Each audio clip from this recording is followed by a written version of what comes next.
पुराणों और शास्त्रों में शिव को कई नामों से जाना जाता है। कहीं पर उन्हें शिव तो कहीं पर सदाशिव, और वेदों में उन्हें रुद्र बताया गया है। लेकिन शिव को समझ पाना हम जैसे मनुष्य के बस की बात नहीं है। फिर भी शास्त्रों के अनुसार शिव को जानना या उन्हें समझने की कोशिश करना भी शिव की पूजा अर्चना के बराबर ही माना जाता है। निराकार सदाशिव ने अपने साकार रूप में प्रकट होकर कई स्वरूप धारण किए हैं। तो क्या शिव और सदाशिव एक ही हैं या अलग हैं? क्या वही परब्रह्म है? क्या ब्रह्मा, विष्णु, महेश का जन्म भी उन्हीं से हुआ है? तो आज के इस वीडियो में हम आपको इन सारे सवालों के जवाब देने की कोशिश करेंगे। तो सनातन धर्म के इस ज्ञान को अंत तक जरूर सुनना, और जानकारी अच्छी लगे तो वीडियो को लाइक करें, शेयर करें और चैनल को सब्सक्राइब करके बेल आइकॉन जरूर दबाना। हमारे सनातन धर्म के कई सारे ग्रंथ, पौराणिक कथाएं और सभी पुराणों का ज्ञान आज पूरे विश्व में फैल चुका है, जिसके चलते आज विदेशी लोग भी सनातन ज्ञान को ग्रहण करने भारत आते हैं और सनातन धर्म को अपनाने लगे हैं, जिससे हम भारतवासी और अन्य देशों में रह रहे हिंदुओं को यह समझना चाहिए कि हमें और हमारी आने वाली पीढ़ियों को थोड़ा बहुत ही सही लेकिन सनातन धर्म का ज्ञान होना अति आवश्यक है। तो दोस्तों, शिव पुराण, वेदों और सेवागम के अनुसार सदाशिव को ही परब्रह्म बताया गया है। इस संपूर्ण सृष्टि से भी परे जो है वही सदाशिव है। वेदों में सदाशिव को ही अरूप तत्व बताया गया है, यानी सदाशिव ही आदि, अनंत, निर्गुण और निराकार परब्रह्म है। परब्रह्म यानी वह शक्ति जिनका कोई आकार नहीं है, जिनका न तो कोई प्रारंभ है और न ही अंत, उनका न तो जन्म होता है और न ही मृत्यु। हर कल्प में सृष्टि के अंत के बाद केवल परब्रह्म सदाशिव ही रहते हैं, क्योंकि वे इस सृष्टि से और काल से भी परे हैं। उन पर किसी भी चीज या शक्ति का कोई प्रभाव नहीं पड़ता। हर कल्प की शुरुआत में सृष्टि की रचना हेतु वे ही अपने निराकार स्वरूप से साकार स्वरूप में स्वयंभू प्रकट होते हैं, और फिर उनसे ही हर कल्प की शुरुआत होती है, और हर कल्प के अंत में यह पूरी सृष्टि उन्हीं में विलीन हो जाती है।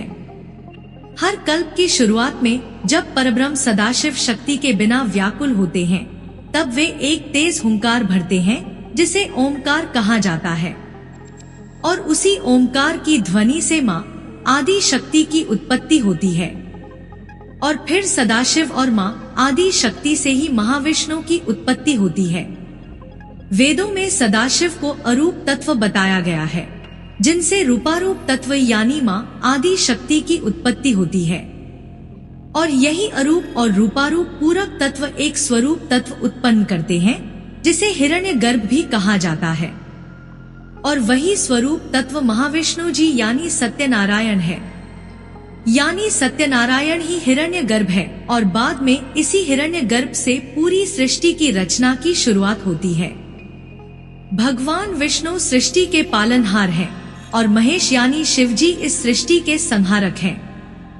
सत्यनारायण ऐसे कई ब्रह्मांड की उत्पत्ति करते हैं, और सभी ब्रह्मांड के अपने अपने ब्रह्मा, विष्णु और महेश हैं। लेकिन सत्यनारायण केवल एक ही है, जो कि इस सृष्टि के सभी ब्रह्मांड से परे है। यह पूरी सृष्टि सत्यनारायण का ही स्वरूप है, और फिर जब कल्प का अंत आता है, तब यह पूरी सृष्टि हिरण्यगर्भ में चली जाती है, और फिर हिरण्यगर्भ और माँ आदि शक्ति भी फिर से सदाशिव में विलीन हो जाते हैं, और हर कल्प में यह चक्र ऐसे ही चलता रहता है। हर कल्प में निराकार सदाशिव अपने अलग अलग साकार स्वरूप में स्वयंभू प्रकट होकर ब्रह्मा जी को सृष्टि की रचना का ज्ञान देते हैं, जिससे प्रसन्न होकर ब्रह्मा जी सदाशिव के हर अलग स्वरूप को एक नया नाम देते हैं। तो शास्त्रों के अनुसार इस कल्प में परब्रह्म सदाशिव ने महेश्वर का रूप धारण किया है, और ब्रह्मा जी ने ही उन्हें शिव का नाम दिया है, जिन्हें हम महादेव भी कहते हैं। यानी शिव ही महादेव है, और वे सदाशिव का ही एक साकार स्वरूप है। इस प्रकार देखें तो शिव और सदाशिव अलग होते हुए भी एक हैं। वैसे ही विष्णु भी सदाशिव और माँ आदिशक्ति का मिला हुआ एक स्वरूप है। तो महाविष्णु यानी सत्यनारायण ही सदाशिव है। पुराणों और शास्त्रों में इसीलिए कहा गया है कि सत्यनारायण और सदाशिव में जो अंतर करता है उन्हें उनके प्रकोप का भागी बनना पड़ता है, यानी उन्हें नरक मिलता है। तो यहाँ हमें शिव और नारायण को लेकर मतभेद नहीं करना चाहिए, क्योंकि अंततः वे दोनों ही एक ही परब्रह्म के अंश हैं। हम हमारी आस्था के मुताबिक इनमें से किसी को भी परब्रह्म मान सकते हैं, लेकिन दूसरों की आस्था पर हमें सवाल करने का कोई अधिकार नहीं है। हमें बस यही समझना है कि जो शिव भक्त है वह भगवान विष्णु की ही शिव रूप में पूजा करते हैं, और जो विष्णु भक्त है वह भगवान शिव की ही विष्णु रूप में पूजा करते हैं। और यही सनातन धर्म का सत्य ज्ञान है। और जो इस बात को समझ लेता है उन पर अवश्य ही परब्रह्म की कृपा बनी रहती है। दोस्तों, यहाँ पर आपको एक और बात भी बता दें कि सदाशिव का एक ऐसा विशाल स्वरूप भी है जिसके बारे में बहुत ही कम लोग जानते हैं, और वह है महासदाशिव स्वरूप। सदाशिव को शिवा आगम में पंचमुखी बताया गया है, यानी उन्हें 5 मुखों वाला दर्शाया गया है, जिसमें से पश्चिम मुख सद्यजात है, उत्तर दिशा का मुख मामदेव है, दक्षिण मुख को अघोर कहा गया है, पूर्व मुख को तत्पुरुष कहा गया है, और ऊर्ध्व मुख का नाम ईशान है। वही महासदाशिव स्वरूप में उन्हें 25 मुखों वाला दर्शाया गया है, जिनके 50 हाथ और 75 आँखें हैं। लेकिन सदाशिव के इस महासदाशिव स्वरूप के बारे में ज्यादातर लोग नहीं जानते हैं, क्योंकि इस स्वरूप का उल्लेख हमें बहुत ही कम जगह पर मिलता है। और दक्षिण भारत में कई मंदिरों पर हमें कलाकृति के रूप में महासदाशिव की मूर्ति देखने को मिलती है। और महासदाशिव के इस 25 मुखों का वर्णन कुछ इस प्रकार किया गया है।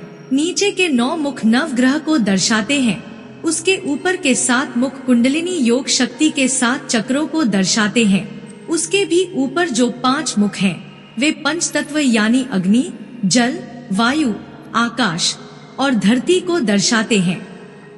उसके ऊपर के 3 मुख 3 काल यानी भूत, वर्तमान और भविष्य का प्रतीक हैं, और सबसे ऊपर वाला एक मुख इन सभी रूपों की एकता को दर्शाता है। सदाशिव के 5 मुखों में से प्रत्येक मुख के 5 और स्वरूप होकर सदाशिव का 25 मुखी महासदाशिव स्वरूप बनता है। और सदाशिव के इस महासदाशिव स्वरूप का वर्णन हमें सेवागम में विस्तृत में मिलता है। शिवजी ने अपने 64 रूपों में से सबसे महत्वपूर्ण 25 रूपों के दर्शन इन एक ही महासदाशिव स्वरूप में दिए हैं। इसीलिए केवल मात्र महासदाशिव के दर्शन से ही हमें शिव के सभी रूपों के दर्शन हो जाते हैं। और महासदाशिव का भव्य मंदिर झारखंड में गुमला जिले के मर्दा गांव में स्थित है, जहां पर महासदाशिव की मूर्ति भी स्थापित है।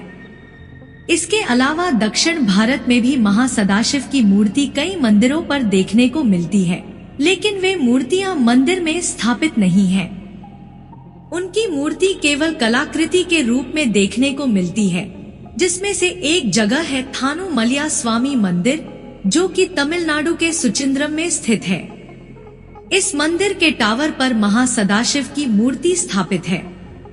तो दोस्तों, अब आपको शिव, सदाशिव और महासदाशिव के बारे में थोड़ी बहुत जानकारी तो मिल चुकी होगी कि यह तीनों एक ही परब्रह्म के 3 अलग स्वरूप हैं, यानी तीनों एक ही हैं।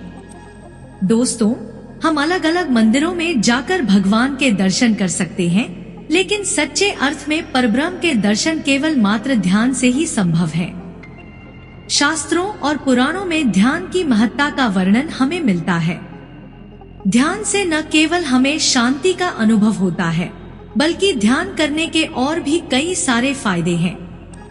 ध्यान से ही हम हमारे शरीर में मौजूद कुंडलिनी योग के 7 चक्रों को जागृत कर सकते हैं, और उसे जागृत करके हम हमारे जीवन को जैसा चाहे वैसा बना सकते हैं।